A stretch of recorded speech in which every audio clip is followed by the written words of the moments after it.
घटने जो आपने देखी हैं, जो आपने सबसे पहले मुझे भी बहुत अच्छा लगा था कि सारे बच्चे एक साथ हाथ उठाए थे कि सभी भविष्य में अपने आप को अधिकारी देखते हैं। हम भी यही उम्मीद करते हैं, पर्टिल अकेडमी भी आपको यही गाइडेंस दे रहा है कि आप अधिकारी बनिए, निकले, ठीक है। लेकिन इसके साथ साथ आपको जो आपका व्यवहारिक जीवन है उस जीवन में भी बहुत सफल बनना जरूरी होता है। हम एक अधिकारी अच्छे बन जाए लेकिन एक अच्छे व्यक्ति ना बन पाए तो ऐसे अधिकारी को भी कोई मतलब नहीं निकलता है। मतलब एक ऐसा अधिकारी जो अधिकारी तो बन गया मगर वो अपने परिवार में प्रकार से सही नहीं है तो वो एक दिन उसकी अधिकारी की छवि भी बहुत धूमिल हो जाएगी और वो भी सलाखों के पीछे होगा। सर मैं इसलिए बोल रही हूँ कि अपनी पर्टिल अकेडमी के एक स्टूडेंट है और बहुत बड़ी पोस्ट में है, उनका केस मेरे पास चल रहा है और मुझे बड़ा दुख लगा कि अच्छी खासी गजटेड पोस्ट में है और उसके बाद भी उन्होंने एक साथ 2 शादियां कर दी और उनका केस मैं ही डील कर रही हूँ और कुछ समय बाद वो जेल के पीछे दिखेंगे। तो एक अधिकारी बनना बस जरूरी नहीं है, ठीक है ना। और ये एक केस इसलिए मैं आपको बताई क्योंकि वो यहाँ के स्टूडेंट है, मतलब उनकी वाइफ भी यहाँ के स्टूडेंट है और वो भी यहाँ के स्टूडेंट है और वाइफ इंटरव्यू देने वाली है, इस बार 3 इंटरव्यू दे चुकी है, अपने एकेडमी में ही दोस्ती हुई, सब कुछ हुआ। अब जो अधिकारी ये पहले जल्दी बन गए अधिकारी और शादी हो गई तो लड़कियां हमेशा की तरह यही होता है कि अपनी शादीशुदा लाइफ में त्याग तपस्या, लड़की ने तैयारी छोड़ दी और जब लड़की ने तैयारी छोड़ दी 3-4 साल तो बड़े अच्छे रहे, उसके बाद अचानक से अधिकारी साहब अब अधिकारी बन गए, तब स्टूडेंट तो थे नहीं और बहुत बड़े बड़े अधिकारी थे तो उनके पीछे और भी बहुत सारे परिवार हो गए और जब स्टूडेंट लाइफ में थे तब लव मैरिज किए, तब ना जाति देखी ना पात देखी। अब जब अधिकारी बन गए तो जो माता पिता हैं उनको भी अच्छा दहेज मिलने वाले बड़े ऑफर आने लग गए। फिर 2-3 साल शादी के पहले, 2-3 साल शादी के बाद, 6-7 साल में अधिकारी साहब बोर हो गए। अब बोर हो गए तो उन्होंने अपने माता पिता की मर्जी से दूसरी शादी कर ली और पहली पत्नी को पता ही नहीं है कि हमारे पति ने दूसरी शादी कर ली है, ठीक है ना। अब जब पत्नी को पता चला तो पत्नी ने भी अच्छी लड़की है, बहुत स्ट्रॉन्ग लड़की है, मतलब आई सैल्यूट हर कि उसने 2019 का मेंस भी लिखा है अभी और उसके बाद उसने केस भी लगा दिया। और सबसे अच्छी बात है कि अधिकारी साहब इनडायरेक्टली मेरे पास फोन लगवा रहे थे कि मैडम थोड़ा तो समझो, केस को परस्यू मत करो, ये है उनका व्यक्तित्व। साइबर क्राइम मुझे नहीं लगता कि कोई भी इससे अछूता रहा हो, लेकिन एक ट्रेंड चीजें देखते आए हैं क्योंकि ऐसा कोई भी व्यक्ति नहीं है जो सड़क का यूज नहीं करता हो कि हमारे जो भारत देश में है लगभग 1.5 लाख लोग अपनी जान गंवाते हैं पूरे साल में, एक एवरेजन ये आंकड़े हैं और करीब 6 लाख लोग हैं जो किसी न किसी तरीके से या तो अपंग हो जाते हैं या उनको दूसरे तरह की परेशानियां होती हैं। तो इस विषय में जब हम बात करते हैं कि जब हम सोचते हैं कि ये बहुत छोटा सा सब्जेक्ट है, लेकिन ये छोटा नहीं है, ये इसलिए बड़ा है और इसलिए गंभीर है कि जिस परिवार में जिस व्यक्ति के साथ ये घटना होती है, जिस परिवार में उनका कोई व्यक्ति चला जाता है सड़क दुर्घटनाओं में, वो उस पीड़ा वेदना को और आगे उनका जीवन कैसे चलता है उस बात को समझ सकते हैं। तो हमें बहुत जरूरी है कि हम इस बारे में बहुत सचेत हों, सतर्क हों।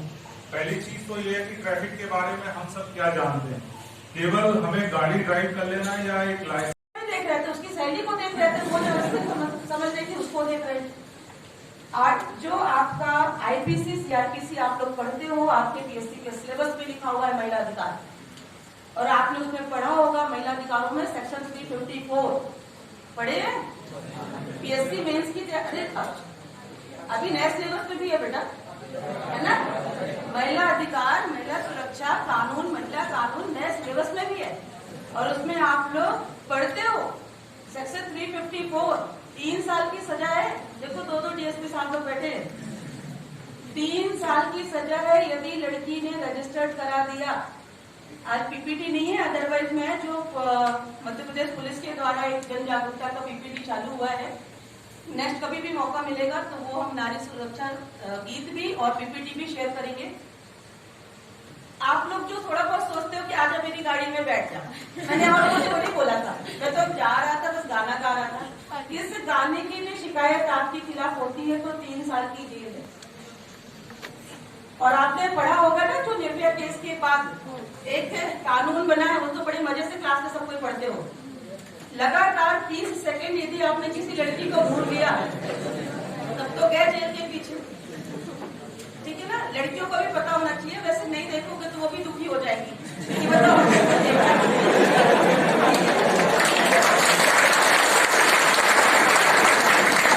लेकिन ज्यादा नहीं देखना है ना, अपने जेल जाने की नौबत नहीं लानी है। ठीक है ना, किसी भी लड़की की इच्छा के विरुद्ध, एक चीज बहुत अच्छे से याद रखिए, किसी भी लड़की के इच्छा के विरुद्ध उसके साथ किसी भी प्रकार का कृत्य किया जाना अपराध की श्रेणी में।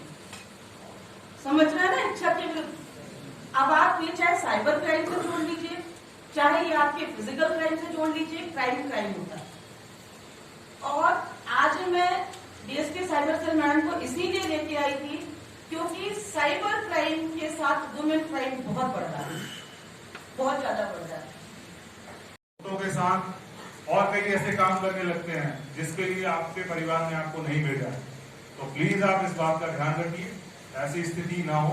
आप बहुत उन्नति करें और जिस तरीके से आप सभी का जोश है और सभी ने हाथ उठाया था कि सभी लोग प्रशासनिक अधिकारी बनना चाहते हैं, तो मेरी और इंदौर पुलिस की तरफ से बहुत सारी शुभकामनाएं आपको। निश्चित रूप से आप सफल होंगे और अपने जीवन में टाइम को मैनेज करें। सबसे अच्छी बात है अच्छा व्यक्ति बने। अधिकारी तो सब बनेंगे, कोई नहीं बनेगा तो भी वो इतना एजुकेट होके जा रहा है कि वो अच्छा ही कुछ करेगा। तो लाइफ में कुछ अच्छा करें, अच्छे इंसान बने और लाइफ को संयमित करें और ट्रैफिक के नियमों का पालन करें। आपने मुझे यहाँ बुलाया। नमस्कार मैडम। नमस्कार मैडम, यहाँ पे जो कोटिल अकेडमी में जो प्रोग्राम था, तो साइबर क्राइम से आप डीएसपी है मैम, सो आपने इसके बारे में क्या बताया है और क्या कुछ रोशनी डाली है मैडम? राज्य साइबर सेल द्वारा अक्टूबर माह को साइबर जागरूकता माह के रूप में मनाया जाता है जी। इसी तारतम्य में जिला प्रशासन का जो वन स्टॉप सेंटर से कार्यक्रम आयोजित किए जाते हैं, उसमें पुलिस प्रशासन के सहयोग से एक जो इवेंट था आज का कोटिल अकेडमी में, उसमें मैंने स्पेशली युवाओं को, जो बच्चे स्टूडेंट्स हैं, वो साइबर ठगी के शिकार ना हो, किसी भी साइबर ट्रैप में ना आए, उससे संबंधित जानकारी आज मैंने उनको दी है। और आगे भविष्य में मैडम और क्या योजनाएं रहेगी? अभी हम लोग राज्य साइबर सेल हमेशा से इसके लिए प्रयासरत रहता है कि ज्यादा से ज्यादा साइबर जागरूकता फैलाई जाए, क्योंकि जागरूकता से ही बचाव है साइबर का, क्योंकि साइबर आपके जीवन का हिस्सा है। हर कोई इंटरनेट का उपयोग करता है, सबके हाथ में स्मार्टफोन है, इसलिए हम प्रयास करेंगे कि ज्यादा से ज्यादा लोगों को हम इसके बारे में जागरूक रखें। इससे विशेष करके महिलाएं और बच्चियां जो कम उम्र की साइबर फ्रॉड की शिकार हो जाती हैं या उनके साथ सेक्सटॉर्शन होता है या कोई लीगल एक्टिविटी में इन्वॉल्व हो जाती हैं, उससे वो बच सके। मैडम, स्पेशली महिलाओं को लेकर आप कुछ संदेश देना चाहेंगे, कैसे वो अपना बचाव कर सकती हैं? महिलाएं पहले तो अगर कभी गलती से कोई क्राइम घटित होता है तो वो साइबर जोन इंदौर या जहां भी जिस भी पास के थाने पे जाके अपनी बात बताएं अगर उनके साथ कोई साइबर क्राइम होता है, बिकॉज जितने जल्दी महिलाएं और बच्चियां शिकायत करेंगी उतने जल्दी पुलिस उनकी सहायता करेगी। Thank you ma'am. Thank you. आपका परिचय मैम प्लीज। मैं DSP Srishti Bhargav, cyber cell Indore. Thank you. Police ने क्या क्या लगाम कसी है ये भी बताया, क्या क्या स्टेप्स उठाए हैं अच्छा करने के लिए, वो सब आपने बताया। उसके लिए अनेक धन्यवाद सर आपका। तो आपको टाइम मैनेजमेंट आना चाहिए कि हमें क्या किस समय करना है। ऐसे ही आप जब गाड़ी चलाते हैं या कहीं भी गंतव्य स्थल के लिए निकलते हैं तो समय के पहले नहीं। अक्सर होता है कि हर व्यक्ति के पास समय नहीं है ये बोलता है, लेकिन आप अगर टाइम मैनेज करेंगे तो समय बहुत है। तो आप समय से पहले निकले, गाड़ी को पूरा चेक करें। पूरा चेक करने से मेरा मतलब ये नहीं है कि आप बहुत, लेकिन इतना तो देख लें कि आपके टायरों की हवा ठीक है नहीं, आपके इंडिकेटर काम कर रहा है, हॉर्न आपका काम कर रहा है कि नहीं कर रहा। ये बेसिक चीजें हैं, वो आपको देखनी है। और फिर जो रफ्तार पे कंट्रोल है वो कोई बाहर से आके नहीं कराएगा, पुलिस बाहर से इन्फोर्स करा के नहीं करा सकती है। हालांकि हम लोग लगातार इस बारे में कार्रवाइयां करते हैं और बहुत सारे इक्विपमेंट हैं। आपने अभी देखा होगा कि स्पीड राडार हमारे पास बहुत संख्या में बढ़ गए हैं और उनमें कार्रवाई भी होती है, लेकिन इससे भी कंट्रोल नहीं होगा जब तक कि आप में खुद से ये ट्रैफिक सेंस डेवलप नहीं होगा कि क्यों ये जरूरी है। रफ्तार से चलना क्यों जरूरी है, और जो आए दिन जो दुर्घटना का शिकार होते हैं लोग, उसमें ऐसे ऐसे लोग सर हमने इंदौर में देखे हैं जो एक साथ 6 युवाओं की आपने। नमस्कार मैडम। नमस्ते। मैडम, आज यहाँ पे जो कोटिल एकेडमी में प्रोग्राम था उसके बारे में कुछ जानकारी आप बताएं। स्वच्छ इंदौर सुरक्षित इंदौर की मुहिम चल रही है और इंदौर जिला प्रशासन और पुलिस प्रशासन इसमें लगातार कार्य कर रहा है। तो सेफ सिटी इंदौर करने के लिए जो महिला जागरूकता है, ट्रैफिक जागरूकता है, साइबर जागरूकता है, सभी का समन्वित प्रयास करते हुए आज यहाँ पर एक जागरूकता कार्यक्रम रखा गया था, जिसमें बच्चों को बताया गया है कि सुरक्षा कैसे देखनी है, चाहे वो महिला सुरक्षा हो, चाहे वो किसी प्रकार की सुरक्षा हो। तो मैंने महिला सुरक्षा से संबंधित जो भी अधिकार है, कानून है, उनके बारे में आज बताया है। मैडम, सुरक्षा से संबंधित वन स्टाफ के कुछ जो भूमिका है उसके बारे में कुछ जरा प्रकाश डालिए। हाँ, वन स्टॉप सेंटर जो है वो भारत सरकार सहायता की योजना है और ये विभिन्न विभागों के समन्वय से चलने वाला एक कार्यालय है, जहाँ पर महिला बाल विकास विभाग नोडल विभाग है, मगर यहाँ पर पुलिस प्रशासन, स्वास्थ्य विभाग, विधिक सहायता एवं जो विभाग हैं, काउंसलिंग होती है यहाँ पर। तो इस प्रकार से विभिन्न विभागों के समन्वय से संचालित एक कार्यालय है, जहाँ पर किसी प्रकार से हिंसा पीड़ित महिला किसी भी समय 24 घंटे संचालित कार्यालय है, पहुंच सकती है। इमरजेंसी सेवा है, आपातकालीन सेवा है, 24 घंटे खुला रहता है। और इंदौर में वन स्टॉप सेंटर छावनी में मुराई मोहल्ला में महिला बाल विकास कैंपस के अंतर्गत स्थित है। Thank you ma'am. आपका परिचय ma'am please. Doctor वंचना Singh Parihar, प्रशासक, वन स्टॉप सेंटर सखी केंद्र, महिला बाल विकास विभाग, जिला इंदौर। Thank you. नमस्कार सर।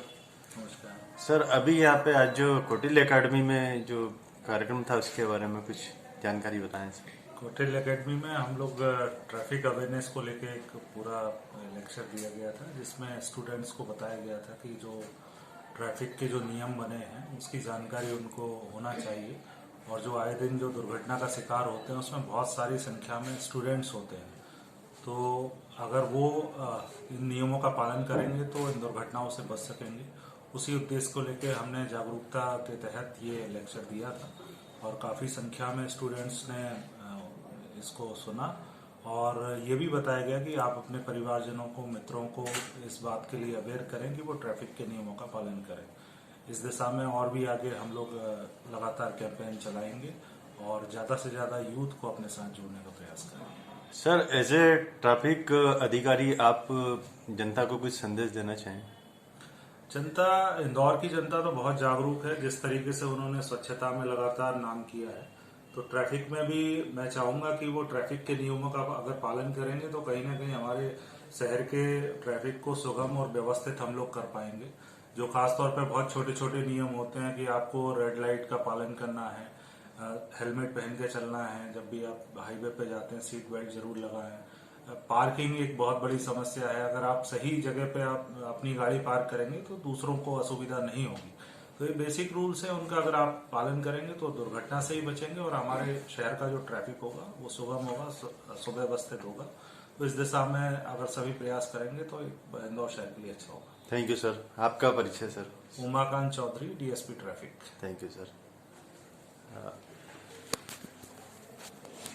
मैडम, आप कुछ जानकारी बताएं आज जो प्रोग्राम था यहाँ पे प्लीज। आज